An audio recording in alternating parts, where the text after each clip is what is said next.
Welcome back to our channel friends. Tamil Nadu அரசை பொறுத்த வரைக்கும் இந்த கவர்னன்ஸ் ஆரம்பிச்சு ஒரு 6 மாசம் வரைக்கும் எந்த விதமான கேள்விகளையும் முன்வைக்க வேணாம் தான் நாங்கள் நினைச்சோம். ஆனா இந்த கவர்மெண்ட் போற போக்க வச்சு சில கிரிட்டிக் வைக்க வேண்டிய கட்டத்தில் நோக்கி நம்மள கெட்டத்துக்கு நம்மள தள்ளி இருக்கிறாங்க. இந்த ஆட்சியில என்னென்ன நல்லது நடந்திருக்கு, என்னென்ன கெட்டது நடந்திருக்குதுன்றத இன்னைக்கு நம்ம பார்க்க போறோம். நம்ம சேனல் யாரெல்லாம் சப்ஸ்கிரைப் பண்ணலையோ சப்ஸ்கிரைப் பண்ணிக்கங்க. இப்போ வாங்க வீடியோக்குள்ள போலாம்.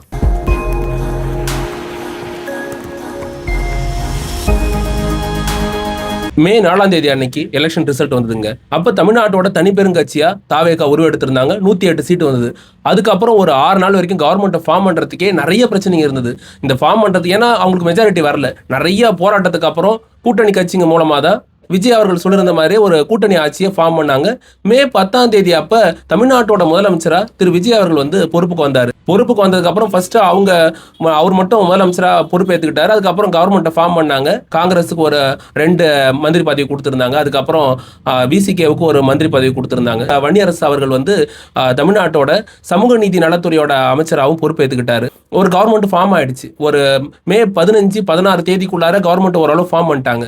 ஃபார்ம் பண்ணதுக்கு அப்புறம் 30 நாளுக்குள்ளார என்னென்ன மாதிரியான நலத்திட்டங்களை ஒன்னொன்னா கொண்டு வந்திருக்காங்கன்றத நம்ம ஃபர்ஸ்ட் பார்த்துடலாம். ஃபர்ஸ்ட் டே முதலமைச்சர் விஜய் அவர்கள் எதுல சைன் போட்டிருந்தாருன்னு பார்த்தீங்கன்னா, தமிழ்நாட்டோட மகளிர் உரிமை தொகை இருக்குதுல்ல, 1000 ரூபாய் கொடுத்துட்டு வந்தாங்க முந்தைய அரசாங்கத்தில், ஸ்டாலின் அவர்களோட அரசாங்கத்தில். அதை நாங்கள் உயர்த்துவோம் அப்படின்னு எலெக்ஷனோட அந்த மேனிஃபெஸ்டோ அப்போ இவங்களோட தேர்தல் வாக்குறுதியில் 2500 சொல்லியிருந்தாங்க. இவங்க எடுத்துக்கிட்டீங்கன்னா, ஏடிஎம்கே எடுத்துக்கிட்டீங்கன்னா 2000 சொல்லியிருந்தாங்க. வட மாநிலங்களா இருக்க ராஜஸ்தான், மத்திய பிரதேசம், குஜராத் எல்லாம் 2500 கொடுக்குறாங்க. குறிப்பா ராஜஸ்தான்ல கொடுக்குறாங்க. அந்த விஷயங்களை நாங்கள் ஃபாலோ பண்ணுவோம் அப்படின்ற மாதிரி சொல்லியிருந்தாங்க. 2500. மேற்கு வங்காள மாநிலத்திலையும் பாஜக அதை முன் வச்சிருந்தாங்க. நாங்கள் 2500 கொடுப்போம்னு. ஆனால் அவங்க கவர்மெண்ட் ஃபார்ம் பண்ணிட்டாங்க. அங்கே திரிணாமுல் காங்கிரஸ் வீழ்ச்சி அடைஞ்சு பாஜக சுவேந்த அதிகாரி அங்கே முதலமைச்சரானப்போ ஃபர்ஸ்ட் கையெழுத்தே அதான் போட்டாங்க. அங்கே மேற்கு வங்காள மாநிலத்தில் மத்திய அரசோட நிதி அங்கே தாராளமாக இருக்குது. நாங்கள் டபுள் இன்ஜின் சர்க்கார்னு அவங்க சொல்கிறாங்க. குறிப்பாக மாநில அரசும் மத்திய அரசும் ஒரே கட்சி ஆடுறதுனால ஈஸியாக அவங்க ஃபண்டு பிரச்சனை இல்லை. 2500 ரூபாய் அறிவிச்சிட்டாங்க. அங்கே நடைமுறையில் கொடுத்துக்கிட்டு இருக்கிறதா மேற்கு வங்காளத்துல இருந்து செய்திகள் வருது. அப்படி இருக்கும்போது தமிழ்நாட்டிலையும் அதான் பண்ணுவாங்க ஃபர்ஸ்ட் நினைச்சாங்க. ஆனால் பொறுப்பேற்கும் போதே திரு விஜய் அவர்கள் என்ன சொல்லியிருந்தாருன்னா, தமிழ்நாட்டோட கடன் தொகை 7.5 லட்சம் கோடிக்கு மேல போயிடுச்சு. தமிழ்நாட்டோட கடன் அளவு ஏறத்தாழ 10 லட்சம் கோடி நெருங்குது. அப்படி இருக்கும்போது இதுல கஜானாவே காலி ஆயிடுச்சுன்ற மாதிரி சொன்னாரு. ஆனா கஜானா நடைமுறையில் காலி ஆகிறது அந்த மாதிரி விஷயங்கள் கிடையாது. கடன் அந்த அளவுக்கு அதிகமா இருக்குதுன்றத அவர் அப்படி ஒரு விதமா சொல்லியிருந்தாரு. இப்படி இருக்க சூழ்நிலையில 2500 ரூபாய் தான் ஃபர்ஸ்ட் கையெழுத்து போடுவாங்கன்னு பார்த்தாங்க. ஆனா நிதி நிலைமை சரியில்லைன்றத அவங்க சுட்டி காட்டி இப்போ புதுசா வந்திருக்கிற தாவேக அரசாங்கம் 2500 ரூபாய் எங்களால் பண்ண முடியாது, கொஞ்சம் நாள் ஆகும், எங்களுக்கு டைம் கொடுங்க, சில மாதங்கள் ஆகும், நாங்கள் பண்ணுவோம் அப்படின்னு வாக்குறுதி கொடுத்து எதில் கையெழுத்து போட்டிருந்தாங்கன்னா, எலக்ட்ரிசிட்டி சம்மந்தமாக ஒரு கையெழுத்து போட்டிருந்தாங்க. அது என்னன்னா 200 யூனிட் வரைக்கும் இலவச மின்சாரம் அப்படின்றத ஒரு விஷயத்தில் கையெழுத்து போட்டிருக்காங்க. இது 100 யூனிட் வரைக்கும் இலவச மின்சாரம் கொடுக்குறாங்க. அதுக்கு மேலே இருக்கிறதுக்கு தான் அமௌண்ட்டுக்கு சார்ஜ் பண்ணுவாங்க. இப்போ 200 யூனிட் இலவச மின்சாரத்தை கொடுக்கறதுக்கு அடுத்த 3 மாதத்துக்கான கையெழுத்தில் ஃபர்ஸ்ட் கோப்பில் விஜய் அவர்கள் கையெழுத்து போட்டார். இப்போதைக்கு இந்த 3 மாசம் தாங்க சொல்லியிருக்காங்க. இப்போ எலெக்ஷன் இந்த வருஷம் எலெக்ஷன் வருஷன்றதுனால இன்னும் பாதி பட்ஜெட்டை இந்த வருஷத்துல போடுவாங்க. அந்த பட்ஜெட் வரைக்கும் இது கண்டினியூ ஆகும். இந்த நிதி திட்டம்ன்றது, இந்த 200 யூனிட் இலவச மின்சாரன்றது அதுக்கப்புறமும் கண்டினியூ ஆகுதான்றத நம்ம வெயிட் பண்ணி தான் பார்க்கணுங்க. அடுத்த திட்டம் எதுன்னு பார்த்தீங்கன்னா, விவசாயம் சம்பந்தப்பட்டதுங்க. தமிழ்நாடு முதலமைச்சர் விஜய் அவர்கள் ஒரு சைன் போட்டார் கோப்பில். என்னன்னா, தமிழ்நாட்டோட சிறு குறு விவசாயிகள், நடுத்தர விவசாயிகள் கூட்டுறவு சங்கத்தில், கூட்டுறவு பேங்க்ல 50,000 வரைக்கும் வாங்கின கடனை தமிழ்நாடு அரசு தள்ளுபடி பண்றதா அறிவிச்சிருந்தாரு. இருந்தாலும் விவசாயிகள் இதுல சில குற்றச்சாட்டுகள் வச்சிருக்காங்க. அதை நம்ம பின்னாடி பார்ப்போம். இதுக்கு அடுத்த திட்டமா சிங்கப்பெண் அப்படின்ற ஒரு திட்டங்க. சிங்கப்பெண் சிறப்பு அதிரடி காவல் படை. வெறும் பெண்களை மட்டும் மையப்படுத்தி பெண் காவலர்கள் மூலமா அதுக்கு ஒரு இன்ஸ்பெக்டர் இருப்பாங்க, சப் இன்ஸ்பெக்டர் இருப்பாங்க, ஒரு அமைப்பா ஒரு படையா செயல்படும். இவங்களுக்கு தனி வாகனங்கள் உண்டு. இவங்க ரோந்து போவாங்க.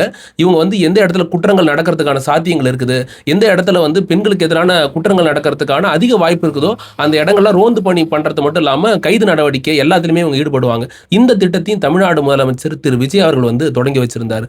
இது எல்லாத்தையும் தாண்டி டாஸ்மாக்ல 720க்கும் மேற்பட்ட கடைகளை நாங்க மூடுவோம் அப்படின்ற ஒரு அரசாணையை வெளியிட்டிருக்காங்க. படிப்படியா மூடிட்டு வந்துட்டு இருக்காங்க. குறிப்பா கல்லூரி, பள்ளி, கல்லூரி, மருத்துவமனை, மக்கள் அதிகமா புழங்குற இடத்துல இருக்கக்கூடிய டாஸ்மாக் கடைகளை தமிழ்நாடு அரசு மூடிக்கிட்டு வர்றது வரவேற்கத்தக்க ஒரு விஷயங்க. தொழில்துறை எடுத்துக்கிட்டா கூகுள், அதுக்கப்புறம் மிகப்பெரிய பன்னாட்டு நிறுவனங்களோட ஏஐ டேட்டா சென்டர் தமிழ்நாட்டோட காஞ்சிபுரத்தில் கொண்டு வரதுக்கான பேச்சுவார்த்தைகள் போயிட்டு இருக்குது. அதுக்கப்புறம் இந்தியாவோட 5ஆம் தலைமுறை போர் விமானங்களை உருவாக்குற ஏஎம்சிஏ ப்ராஜெக்ட் தமிழ்நாட்டுக்கு கொண்டு வரதுக்கான முயற்சியிலையும் தமிழக அரசு ஈடுபட்டு வந்துட்டு இருக்காங்க. செஸ் விளையாட்டு போட்டியில தமிழ்நாட்டுக்கும் இந்தியாவுக்கும் பெருமை சேர்த்த பிரக்னானந்தாவுக்கு தமிழக அரசு சார்பில் 50 லட்சம் கேஷ் அவார்டு கொடுத்திருந்தாங்க. தமிழகத்தை சார்ந்த மீனாட்சி சுந்தரம்ன்ற ராணுவ வீரர் இந்திய ராணுவ பணியில் இருக்க போகும்போது குறிப்பாக அந்த காஷ்மீர் பள்ளத்தாக்கு பகுதியில் அங்கே டெரரிஸ்டுகளோட அடிக்கடி ஃபைட் நடக்குங்க.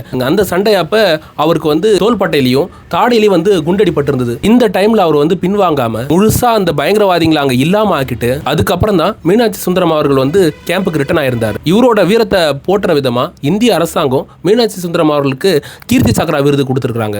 நம்ம தமிழ்நாடு கவர்மெண்ட் என்ன பண்ணிருக்காங்கன்னா இவருக்கு தமிழ்நாடு அரசு சார்பா 48 லட்சம் கேஷ் அவார்டும் கொடுத்துருக்காங்க. இது வரைக்கும் இந்த 30 நாள்ல நடந்த நல்ல விஷயங்கள் எல்லாத்தையும் பார்த்துட்டோமா? இப்போ பிரச்சனைகள் என்னன்றத பார்க்க போறோம். முதலாவதா இந்த அரசாங்கம் அறிவிச்சிருந்த திட்டங்களா பெண்களுக்கு மாசம் 2500 ரூபாய் உதவித்தொகை, அது உதவித்தொகைன்னு சொல்லக்கூடாது, உரிமை தொகை. அதுக்கப்புறம் 6 சிலிண்டர், பெண்களுக்கு வருஷத்துக்கு 6 சிலிண்டர் கொடுக்கறதா சொல்லியிருந்தாங்க. அதுக்கப்புறம் இளைஞர்களுக்கு, வேலையில்லா இளைஞர்களுக்கு மாசம் 4000 ரூபாய் நாங்கள் ஸ்டைஃபன் கொடுப்போம்னு அறிவிச்சிருந்தாங்க. இதெல்லாம் இவங்களோட எலெக்ஷன்ல கொடுக்கப்பட்ட முக்கியமான அறிவிப்புகள். இது அடுத்த 4 வருஷத்துக்கு இவங்களால நிதி நிலைமையை பொறுத்து இவங்க முன்ன பின்ன கூட பண்ணலாங்க. அதெல்லாம் இங்க பெரிய பிரச்சனை கிடையாது. டைம் எடுத்து அவங்க பொறுமையாகவே பண்ணலாம். ஆனா முக்கியமா இந்த கவர்மெண்ட்டை நம்ம கிரிட்டிசைஸ் பண்ண வேண்டிய இடங்கள் எதுனா சட்டம் ஒழுங்கு, பெண்கள் பாதுகாப்பு, கல்வி உரிமை, தரமான மருத்துவம், தரமான உள்கட்டமைப்பும் கூட. ஊடகமாக இருக்கலாம், குடிமக்களாக இருக்கலாம், யாருமே சரி, எந்த ஒரு தனிநபருமே கேள்வி கேட்கலாம். அவங்களுக்கு முழு அதிகாரமும் இருக்குது. அப்படி கேள்வி கேட்டால் மட்டும்தான் ஒரு நல்ல அரசாங்கத்தை கட்டமைக்க முடியும், அதை கொண்டு போக முடியும். தமிழ்நாடு முதலமைச்சர் திரு விஜய் அவர்கள் பொறுப்பேற்றுக்கிட்ட அப்பையும் 9 கோடி மக்கள் கிட்ட அவர் சொன்னது இந்த அரசாங்கம் வெளிப்படைத்தன்மையான அரசாங்கமாக இருக்கும்ன்றத அவர் உறுதியாக சொல்லியிருந்தார். அதனால நாங்கள் சொன்னலங்க அந்த 4 கேட்டகரி, அதில் எந்த ஒரு தனிநபரும் கேள்வி கேட்கலாம். இன்னைக்கு முக்கியமாக இருக்கிற பிரச்சனைகளை நான் லிஸ்ட் போடுறேன். ஃபர்ஸ்டா நம்ம கரண்ட் இஷ்யூ பற்றி பார்ப்போம். பிப்ரவரி மாதமே கரண்ட் இஷ்யூ வரதுக்கான சான்ஸ் அதிகமாக இருக்குதுன்னு மத்திய அரசு மாநிலத்துக்கு, தமிழ்நாடு மாநிலத்துக்கு குறிப்பாக சுற்றறிக்கை அனுப்பியிருந்தாங்க. இந்த இடத்துல முன்னெச்சரிக்கையாக இருக்க வேண்டிய தமிழ்நாடு அரசு கோட்டை விட்டுருச்சு. ஃபர்ஸ்ட் எடுத்துக்கிட்டா நிறைய இடத்துல மின்சாரம் வந்து தடைப்பட்டு போகுதுங்க. பெரும்பாலும் சம்மரில் அந்த பிரச்சனை இருக்க தான் செய்யும். தமிழ்நாட்டோட நகர்ப்புறங்களில் 4 மணி நேரம் வரைக்கும் மின்சாரம் தடைப்படக்கூடிய பிரச்சனைலாம் இருக்குதுங்க. இதை ரெக்டிஃபை பண்ணுறதுக்கு தமிழ்நாடு அரசு தீவிரமாக செயல்படணும். இப்போ நம்ம பார்க்க வேண்டியது ரொம்ப முக்கியமான விஷயங்க, பெண்கள் பாதுகாப்பு, சட்டம் ஒழுங்கு பாதுகாப்பு. இதில் தாவேகா கவர்மெண்ட் இப்போ தான் வந்திருக்கிறாங்க. அவங்க வந்து 1 மாதம் தான் ஆகுது. எங்களுக்கு டைம் வேணுன்ற அந்த விஷயத்தையே நம்ம இதில் முன்னிறுத்தவே முடியாதுங்க. டைம் வேணும்னு கேட்கக்கூடிய நபர்கள் அவங்களோட சொந்த குடும்பத்தில் யாராவது பாதிக்கப்பட்டால் மட்டும்தான் அவங்களுக்கு அதோட வழி தெரியுங்க. அப்படி இருக்க போகும்போது பெண்களுக்கு எதிரான குற்றங்கள், அதுக்கப்புறம் சட்டம் ஒழுங்கு பிரச்சனைகளில் தமிழ்நாடு அரசாங்கம் ரொம்ப முன்முயற்சி எடுத்து தீவிரமாக செயல்படணும். அதுக்கு மேலே அதிகமான ஒரு ஃபோக்கஸை காட்டணுங்க. கல்வியை பொறுத்த வரைக்கும் தமிழ்நாட்டில் மும்மொழி கொள்கை தமிழக மக்களுக்கு எதிரானது. அந்த விஷயத்தில் மத்திய அரசுக்கு எதிரான ஒரு கரெக்டான ஸ்டாண்டில் தமிழ்நாடு அரசாங்கம், இப்போ இருக்கிற தாவேகா அரசாங்கம் நிற்கணும். அதோடு சேர்த்து மத்திய அரசுக்கிட்ட இருந்து தமிழ்நாட்டுக்கான கல்வி நிதியை சரியாக கேட்டு வாங்கணும். வருஷத்துக்கு ஒரு 2000 கோடிக்கு மேலே வருதுங்க. அந்த அமௌண்ட்டை கரெக்டாக கேட்டு வாங்கணும். அடுத்து மேகதாது விஷயங்க. தமிழ்நாட்டுக்கு தண்ணி கர்நாடகத்தில் இருந்து தான் காவிரி தண்ணி வந்துட்டு இருக்குது. அங்கே மேகதாதுல அணை கட்டுறதுக்கு கர்நாடக அரசாங்கம் வந்து முயற்சி பண்ணுறாங்க. அதுலேயும் இப்போதைய அங்கே முதலமைச்சராக இருக்க DK சிவகுமார் ரொம்ப தீவிரமாக இருந்துட்டு இருக்காரு. அப்ரூவல் வாங்க முயற்சி பண்ணுறாரு. தமிழ்நாட்டில் தாவேகா அரசாங்கம் காங்கிரஸோட கூட்டணியில் இருக்கிறாங்க. இந்த மேகதாது விஷயத்தில் தமிழ்நாடு முதலமைச்சர் விஜய் அவர்கள், அதுக்கப்புறம் கர்நாடக முதலமைச்சர் DK சிவகுமார், எதிர்க்கட்சி தலைவராக இருக்க நாட்டோட எதிர்க்கட்சி தலைவராக இருக்க ராகுல் காந்தி, 3 பேருமே பேசி இந்த மேகதாது விஷயத்தில் தமிழக மக்களுக்கு எந்த விதமான பாதிப்பு இல்லாத வகையில் இவங்க நடவடிக்கை எடுக்கணுங்க. தனி மனித கேள்வி கேட்கணுங்க. நியாயமான கேள்விகளை அவன் முன் வைக்கணும். மீடியாவும் சரியான கேள்விகளை அரசாங்கத்துக்கு முன்னாடி முன் வைக்கணும். எந்த ஒரு அரசாங்கமும் சரிங்க, அது இந்தியாவில் ஒரு மாநில அரசாங்கமாக இருக்கலாம், மத்திய அரசாங்கம் இருக்கலாம், ஃபர்ஸ்ட் பொதுமக்களோட பிரச்சனையை கொண்டு போய் சேர்க்கறதே பிரஸ் தான், மீடியா தான். அவங்க சரியா பொதுமக்களோட கேள்விகளை, குறைகளை கரெக்டாக கவர்மெண்ட் கிட்ட கொண்டு போய் சேர்க்கணும். இந்த பிரச்சனை இருக்குது போல, அதனால தான் மீடியா கொண்டு வந்திருக்காங்கன்னு தெரியும். அதனால எல்லா மீடியாக்களும் மக்கள் பிரச்சனையை கரெக்டாக கொண்டு போய் கவர்மெண்ட் கிட்ட சேருங்க. ஒவ்வொரு தனி மனிதர்களும் அரசாங்கத்துக்கு எதிராக கடுமையான விமர்சனங்களை முன்வைக்கணும்னு அவசியம் இல்லைங்க. அரசாங்கத்தில் என்ன மாதிரியான குறைகள் இருக்குதுன்றத நியாயமான கிரிட்டிக்ஸை கண்டிப்பாக முன்வைக்கலாம். அதுக்கு அவங்களுக்கு எல்லா உரிமையும் இருக்கு. ஒரு அரசாங்கத்தை யாருமே கேள்வி கேட்கலனா என்ன நடக்கும்னா, இடிப்பாறை இல்லாத ஏமாற மன்னன் கெடுப்பார் இலானும் கெடுவான். அடுத்து ஒரு நல்ல தகவலோட சந்திக்கிறேன் ஃப்ரெண்ட்ஸ்.